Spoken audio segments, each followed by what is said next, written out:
વાંઢાની વેદના કોઈને ક્યાં સમજાય છે? છોકરીવાળા ભાવ પૂછે તો વાંઢા મનમાં મુસ્કાય છે.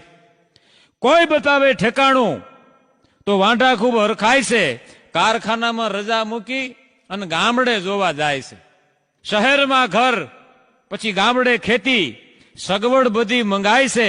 બિચારા વાંઢાના બાપને ધોળે દીએ તારા દેખાય છે. કારણ જમાનો એવો બગડ્યો સાહેબ. પછી નાત જાતના ભેદભાવ ભૂલી અને આઉટ ઓફ સ્ટેશનમાં પરણી જાય છે. રૂપિયા લાખમાં નક્કી કરી અને બહારથી પત્ની લવાય છે. 8 દિવસમાં આટોપી અને આઉટ ઓફ સ્ટેશન વાળી ભાગી જાય છે. કુદરતનો મને કે પ્રફુલભાઈ કેવો ન્યાય, પાછો વાંઢો થઈ જાય છે. વાંઢાની વેદના મને કે કોઈને ક્યાં સમજાય છે? અરે જગલાને ક્યાં લખવું હતું, આ તો અત્યારે લખાઈ જાય છે.